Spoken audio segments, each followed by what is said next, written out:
94 FM Tewasonia Radio. Ngobrol asik-asik, asikin aja deh bos. Teman cerita yang bikin asik. Sonia.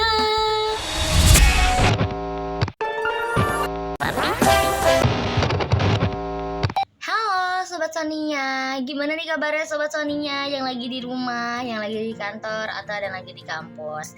Gak kerasa banget ya, kita udah di pertemuan keberapa nih TW Sonia Radio.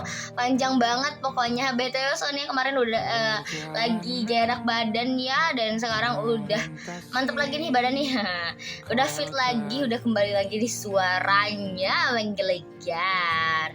Oke, balik lagi sama Sonia di edisi 4 Mei 2026 yang bakal nemenin Sobat Sonia nih beberapa menit ke depan.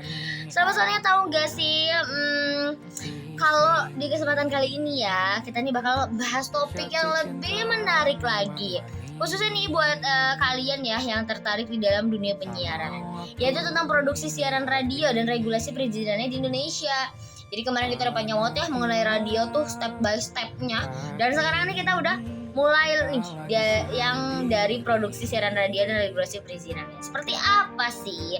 Nah Sobat Sonia, produksi siaran radio itu bisa dibilang sebagai jantung dunia penyiaran. Kenapa begitu nih?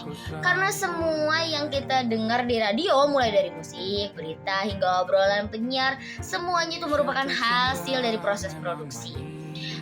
Berbeda nih ya dengan televisi yang cuma mengandalkan visual dan lain sebagainya. Radio itu hanya mengandalkan suara. Maka dari itu penyiar dan tim produksi harus benar-benar kreatif dalam mengemas konten supaya tetap menarik. Misalnya dengan penggunaan intonasi suara yang tepat, musik latar yang sesuai, hingga efek suara yang bisa membangun suasana. Tidak hanya itu ya Sobat Sonia, produksi siaran radio juga membutuhkan keterampilan teknis seperti mengoperasikan alat rekaman, lalu mixing audio sampai editing. Jadi kita bisa simpulin ya bahwa radio itu adalah perpaduan nih antara kreativitas, pengetahuan, dan kemampuan teknis. Nah ada juga nih dalam siaran radio ya, ada beberapa jenis program dan juga iklan yang sering kita dengerin. Untuk iklan ada beberapa bentuk, diantaranya yang pertama adlibs, yaitu iklan yang dibacakan langsung oleh penyiar saat siaran berlangsung. Biasanya nih terdengar lebih santai dan menyatu dengan programnya. Kedua, ada spot iklan, yaitu iklan yang sudah direkam sebelumnya, biasanya berdurasi sekitar 30-60 detik. Nah, ini lengkap ya dengan musik dan efek suara. Yang ketiga, yaitu time signal, yaitu iklan yang disiapkan bersama dengan informasi waktu. Selain iklan, ada juga berbagai program menarik Sobat Sonia, seperti talk show atau diskusi ya, itu asik banget itu. Nah, sandiwara radio yang mengandalkan imajinasi pendengar, insert program yang berdurasi singkat, sampai live reportase atau laporan langsung dari lapangan. Jadi keberagaman program ini ya bertujuan tuh supaya pendengar itu nggak bosan nih dengerin dan tetap setia ngikutin siaran radio gitu. Kalau Sonia, ternyata untuk mendirikan dan menjalankan sebuah radio itu nggak bisa sembarangan ya. Di Indonesia sendiri penyiaran diatur dalam Undang-Undang Nomor 32 Tahun 2002 tentang penyiaran.